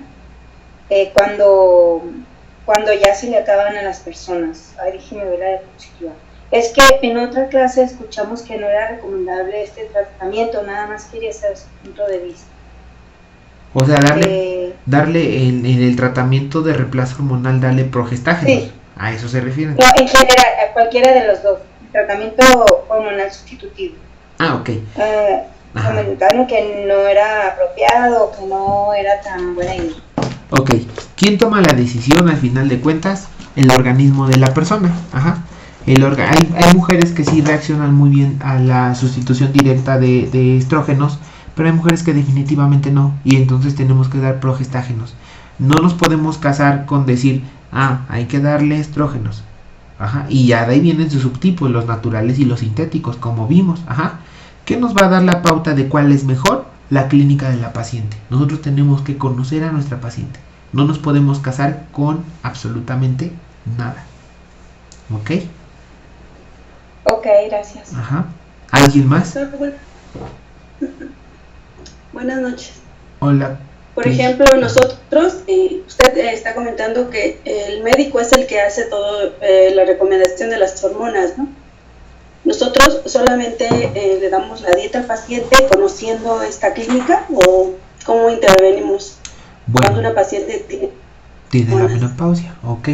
Bueno, aquí era como les comentaba. Nosotros, aquí no debe de existir una división de que, nutriólogo, médico, y eso ha sido como que polémica de muchos años, ¿no? Donde dice, y el nutriólogo, ¿qué puede saber, no? Por parte de algunos médicos, no digo que todos. Hay incluso muchos médicos que les encanta la nutrición y también se dedican a eso. Entrenadores de diabetes se le llama, ahora que me acuerdo, o capacitadores también les dicen. Entonces, no nos debemos tampoco pues sí debemos de conocer nuestros límites, ¿ok? El límite del nutriólogo, ¿cuál es? Hasta no indicar un medicamento. El nutriólogo no tiene un documento legal donde pueda decir, te voy a indicar este medicamento. No se puede. Pero sí tenemos la facultad de ser personal de atención primaria. ¿Y qué es la atención primaria? Todo lo de prevención. Ahora, muchas personas subestiman la prevención. Y no me gustaría que ustedes se quitaran de la mente de que pertenecer a primero, segundo, tercer nivel no quiere decir que sea malo, medio bueno y bueno. No quiere decir eso. Tú puedes ser excelente en primer nivel y puedes incluso identificar factores de riesgo en tu paciente antes incluso que el propio médico. Entonces, el papel del nutriólogo, ¿cuál es? Ser personal de atención primaria. Número 1, estoy identificando a mi paciente que me están mandando. La mayoría de las interconsultas para nutrición es por control de peso. Y eso es lo que dicen en muchas de las interconsultas. Obesidad, sobrepeso, control de peso. Es lo que dice. Pero tú no te debes de casar con el diagnóstico que te está dando el médico. Ese es el diagnóstico del médico. Ahora viene tu intervención. ¿Y cuál es tu papel como nutriólogo? Hacer una valoración completa con el método ABCD. Vas a pesar, vas a medir, vas a hacer lo que tengas que hacer antropométricamente de tu paciente, bioquímicamente. Vas a pedir todos los estudios que tú quieras. Mientras tú sepas interpretar, es suficiente. Porque para la mayoría de los médicos es grato encontrar que dice, bueno, el nutriólogo me mandó, ¿por qué? Porque me dijo que mi glucosa estaba superior de tal parámetro. Entonces, pues me manda para que usted me indique la insulina y cuál es el plan. Entonces, ningún médico en su sano juicio se va a enojar porque le hayas pedido un estudio. Al contrario, va a decir, bueno, qué padre que este nutriólogo sabe qué es lo que tiene que pedir. Y a mí ya me está mandando a una paciente con un protocolo de estudio completo. Y entonces al médico, él sí tiene la decisión de qué medicamento le va a aportar. Pero el médico no tiene la facultad como para decirle, lleve este plan de alimentación, lleve estas calorías, lleve esto. ¿Por qué? Porque tan solo, bueno, si se dieron cuenta en los que ya recibieron su retroalimentación de la actividad, de la evidencia de la unidad 1, ahí les explicaba un poquito sobre la fórmula de Harris y Benedict, Mifflin, Jones y demás. Entonces, nosotros ahí es donde en teoría somos pues más duchos en elegir qué aporte le vamos a dar de energía a cada paciente. Entonces, todo el terreno de la alimentación, ese sí es completamente de nosotros. He encontrado médicos que les dicen a los pacientes con diabetes, es que no puede comer ni una tortilla, no puede comer ni un solo pan, de frutas absolutamente nada. Ajá. Y la pobre persona se frustra y termina haciendo locuras. Y entonces, ahí sí no, ese es como que el límite del médico. Dietéticamente, por supuesto que es del nutriólogo. Y clínicamente pues es parte, ¿no? Si tú encuentras alguna deficiencia, alguna cosa, pues obviamente que lo vas a abordar. En teoría, el nutriólogo es aquel que es el encargado del aporte de vitaminas y minerales. Me he encontrado con muchísimo que dicen, es que me recomendó el doctor Tribe 12, me recomendó el Neurobión o Dolo Neurobiol, ¿no? Entonces, y ya de ahí no pasa, ¿no? Incluso hasta Centrum tiene una gama muy grande de algunos, ¿no? Y también pues existen otro tipo de multivitamínicos, no solamente esos. Hay aquellos que también te aportan no solamente vitaminas, también te aportan minerales y también te aportan algún compuesto de plantas, por ejemplo Selpicaps, ¿no? Que tiene pasiflorina como hierba, pero también tiene zinc. Entonces no solamente te sirve para los nervios, también te va a servir pues para el cabello, para las uñas, para la piel, para otras cosas. Entonces, ¿hay que reconocer cuáles son nuestros límites? Sí. El límite del nutriólogo básicamente es hasta el terreno de los medicamentos. Y de medicamentos habría que ver cuál. ¿Por qué? Porque las vitaminas y minerales, yo sí confío en que el nutriólogo debería ser el especialista en indicar ese tipo de productos, ¿no? Ya de ahí en fuera, hormonas, antibióticos, analgésicos, todo lo demás, pues obviamente que ya no es de nuestro terreno. Pero sí hay que jugar y trabajar en equipo. ¿Ok? ¿Alguna otra duda? Buenas noches. Soy Yari, tengo una duda. Claro, Yari de Juki. Oiga, respecto a lo que mencionaba de la aplicación de la fórmula de Mifflin, ¿la aplicación del peso ajustado es exclusivo o podemos usar peso actual con restricción calórica? Es que las dos son correctas. Pero lo tienen que justificar, ese es el detalle. Por ejemplo, si yo tengo un paciente con sobrepeso, yo puedo utilizar el peso ajustado, que sería como que lo más aceptado. ¿Cuál es la diferencia? Si yo digo, este paciente, de acuerdo al peso actual y para mantenerlo con el peso que él tiene, necesitaría, 3000 kilocalorías.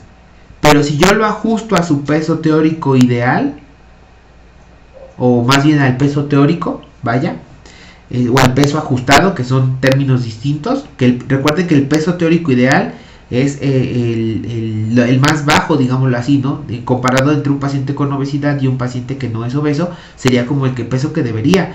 Pero supongamos que tienes un paciente de 140 kilos y su peso teórico ideal para la talla sería de 72. Entonces no puedes utilizar de 140 kilos hasta 72. ¿Por qué? Porque va a tener una descompensación muy grande. Y ese cambio va a ocasionar una respuesta que no va a ser favorable. Y se va a sentir mal. Entonces de ahí surge el peso ajustado, que sería prácticamente como que la media, ¿no? Ya dependiendo del tipo de fórmula que utilicen. Entonces muchos recomiendan el peso ajustado. En mi opinión sería ese. ¿Por qué la restricción calórica no? Porque eso depende de tu criterio. Yo puedo decir, mi paciente tiene 140 kilos, si yo quisiera 140, le voy a dar 3000 kilocalorías.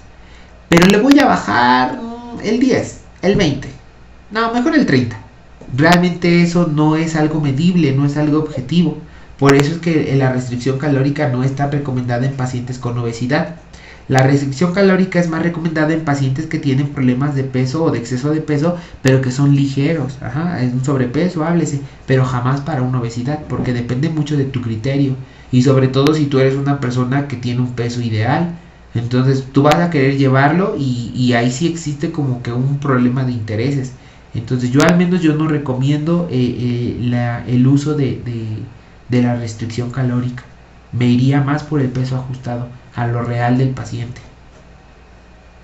Profesor, pero por ejemplo ahí, perdón que me interrumpa, por ejemplo la guía práctica del IMSS, sí recomienda, por ejemplo, en el tratamiento de la obesidad, la restricción calórica.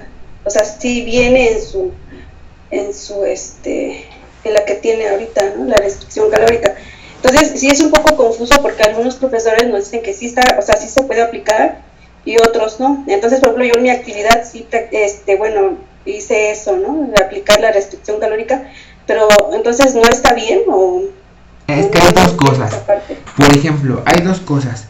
En las guías de práctica clínica dice que para una, no sé, ejemplo, para una faringoamigdalitis, ¿no?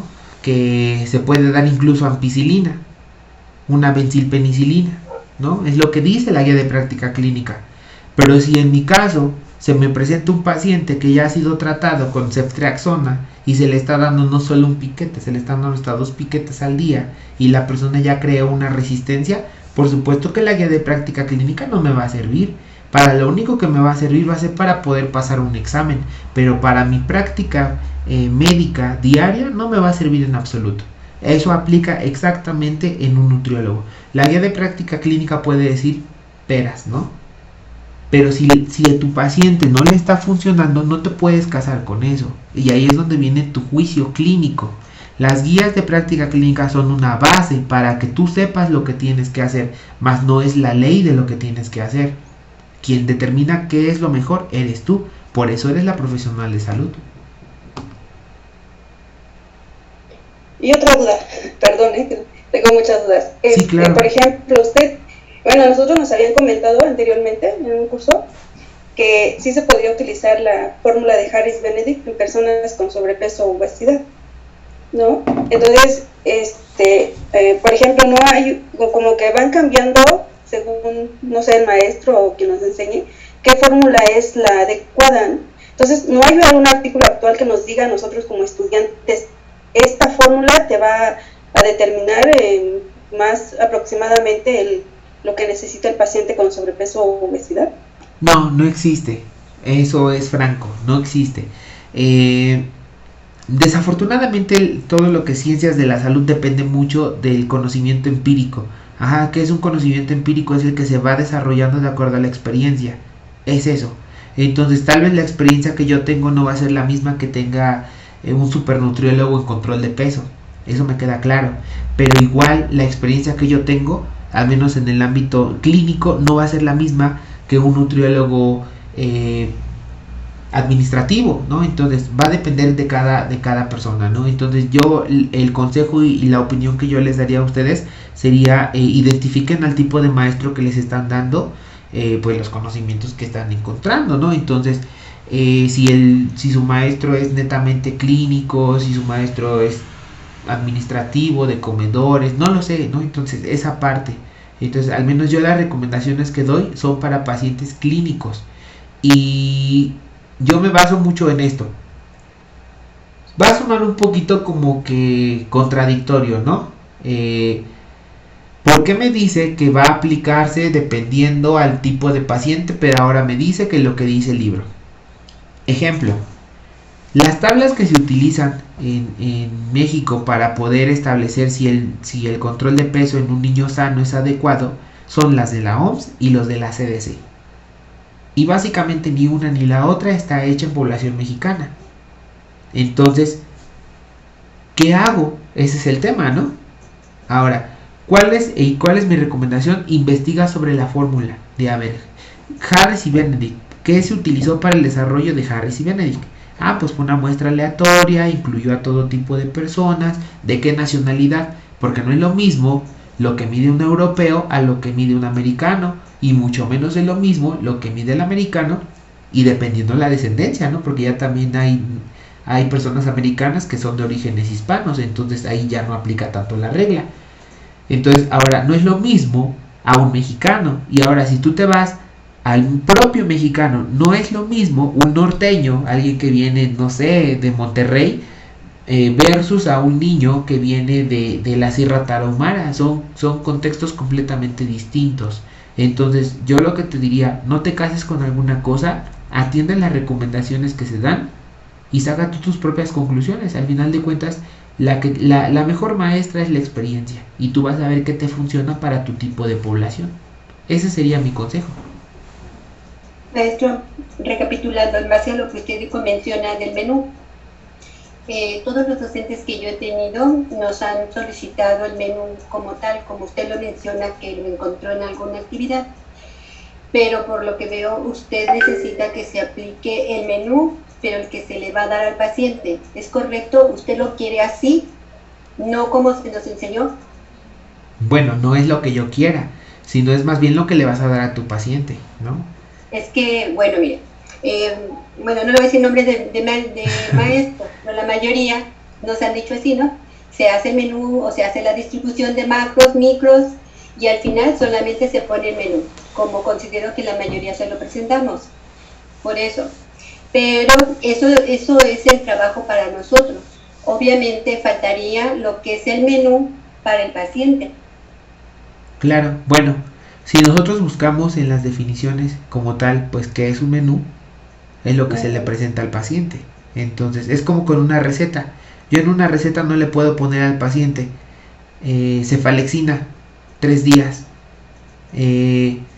acitromicina 1 día.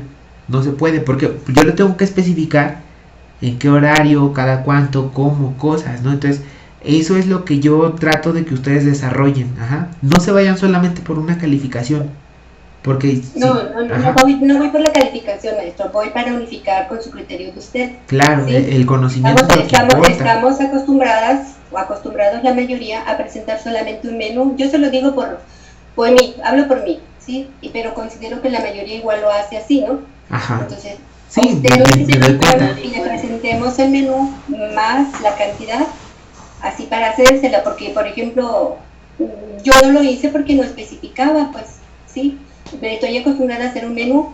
Sus hojas son con ligera variación a los de otros profesores, cada profesor varía sus hojas, su presentación. Claro. No puede trabajar muy bien con las suyas, pero si en las suyas, no sé, a lo mejor una sugerencia en su plantilla, usted también le agrega ahí al lado ingredientes, y créame que con gusto se los hubiésemos puesto. Pues yo quisiera también opinar al respecto. Ajá.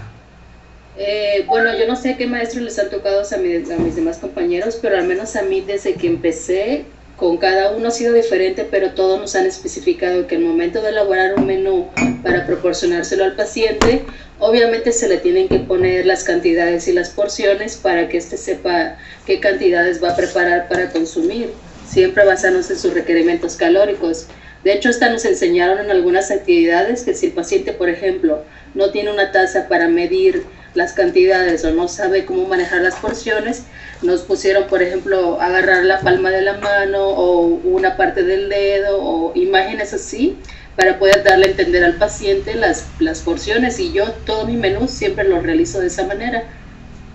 Totalmente de acuerdo. Y en mi opinión, si así, bueno, es que no es mi opinión, es que es lo que tiene que ser. Ajá. Buenas noches a todos. Hola, Eva. Respecto a lo que comentan los compañeros, en la presentación del menú, ese es un documento que se le va a entregar al paciente, a una persona externa a nosotros, que va a ocupar ese documento, esa imagen o eso, y tiene que ser lo suficientemente clara para entenderlo cuando nosotros no estemos. Si pues, tiene que llevar imágenes, las debemos de agregar. Si tiene que llevar cantidades, las debemos de agregar. Eso le da calidad a nuestro servicio como nutriólogos y a la atención que le estamos dando. No es lo que me diga el otro maestro, no es lo que nos comente usted, ni lo que nos comenten otras personas. Esto lo comento porque es muy importante hacer las cosas tan específicas que quede la menor cantidad de dudas posibles, porque les digo, es algo que va a ejecutar otra persona, entonces debe de ser, si podemos ponerle colores, imágenes, diferente tipografía, hacerlo llamativo, no sé, dependiendo de nuestra creatividad, para que el paciente realmente se apegue al plan, es lo que debemos de hacer. Bueno, yo lo considero así, porque una parte de mí que es de la ingeniería, me dijeron, cuando tú tengas que hacer un documento que alguien más lo va a leer y que tenga que realizarlo, lo debe de entender, aunque estés tú o no. Y respecto a otras cosas que estaban mencionando, es que un docente nos dijo que ocupemos tal fórmula, que no aplicamos déficit, que las guías clínicas nos dicen otra cosa. Como el docente bien comenta, depende de nuestro ojo clínico. ¿Y cómo vamos a desarrollar nuestro ojo clínico? Con la experiencia, con la lectura y actualizarnos. No podemos casarnos con el déficit calórico, no podemos casarnos con alguna fórmula. Debemos de jugar con todas las cosas que sepamos para dar la mejor solución al paciente. Pero esto le causa mucha confusión a muchos compañeros, porque se encuadran, se encierran en que hay un camino solamente para resolver un caso clínico, y sabemos que los casos clínicos son diferentes para todas las personas, para cada nutriólogo lo puede resolver de diferente manera, entonces debemos de ser como muy flexibles en esa parte y, repito, como agudizar nuestro ojo clínico. Eso es todo. Gracias. Bueno, disculpen compañeras, pero déjenme refutarles lo que el maestro está diciendo. Claramente, está hablando de la hoja del menú, la última que se presentó. En las hojas previas para elaboración de cada dieta, donde ustedes ponen las dichosas calabacitas, pues ahí dicen cuántas verduras, cuántos gramos, cuánto esto ocuparon. Esa hoja se llena correctamente bien. Yo creo que el maestro lo que se enfocó, o cuando menos yo así le entendí, que es la hoja del menú, la hoja final. Entonces la hoja final que se ha presentado siempre por trabajos elaborados dentro de cualquier materia de nutrición, clínica, lo que ustedes quieran, siempre, les repito, en mi caso, yo le he llenado así porque así me enseñaron a hacerla, pues, ¿sí? Ahora, no estoy en contra de lo que dice el maestro, al contrario, estoy por eso preguntando, recalcando, resaltando, si usted la quiere, que le ponga yo calabacitas y aparte al lado la cantidad, ¿sí? Porque es un trabajo que se le está presentando a usted. Ahora, si usted me póngame el menú que le va a dar a su paciente, pues yo sí lo hubiese entendido, ¿me entiende? Póngale al paciente la hoja que le está haciendo por tríptico, como usted guste y mande. Eso nada más es mi observación, nada más. Si usted quiere que se le agregue ahí la cantidad también a la última hoja de menú, con gusto se lo agregamos. Y lo del paciente, que es al paciente, pues ya sabemos que tenemos que explicarle, como dice la compañera María, con palitos y manzanas. Y estoy muy de acuerdo, ¿sí? He estado yo también atendiendo pacientes en consultorio y así lo sé. Claro, bueno, la respuesta, de acuerdo a cómo la planteas, pues la respuesta sería sí, ¿no? Ahora, si somos lo suficientemente abiertos de mentes, y es lo que yo espero que ustedes aprendan de al menos de lo que yo les puedo enseñar, que igual y no es mucho, pero pues es eso, tengan abierta más la mente, vayan un poquito más. Entonces no estoy diciendo que alguno tenga menor desarrollo de habilidades, no, simplemente estoy diciendo que la vida no está escrita. Entonces, algo que me agradó mucho, ¿no? que dijo nuestra compañera, habla de calidad en el servicio. Entonces, si tú quieres vender tus menús, pues entonces haz un super menú. ¿Por qué? Porque definitivamente el cliente, que es el paciente, te va a decir, chalas, no, pues no. Y las posibilidades de éxito de ti como un producto comercial, pues no van a ser buenas, y eso es lo que al final de cuentas vende, y eso es al final de cuentas por lo que muchos y muchas personas están o estamos al final, Por supuesto que la mayoría de los que estamos aquí decimos, por ayudar a las personas, sí, ok, está de acuerdo, pero no se ayuda solamente de buena fe. Entonces no creo que las personas vayan y digan, siendo justos y siendo real, hay consultas de médicos de 40 pesos, incluso hasta de 30. Y yo no conozco una consulta de nutriólogo por menos de 150 de entrada. Entonces hay que vender un producto acorde a lo que estás cobrando. Profesor, todo menos de un minuto. Ok. Entonces, bueno, cierro esto, abro otra sesión para hablar esto y pues doy por terminado este tema, ¿ok? El de climaterio. Me agradó mucho que participaran mucho. Ahorita abro otra sesión y pues ojalá estén entrando para que platiquemos de eso, ¿ok? ¿Mañana va a ser la otra? Pasado mañana.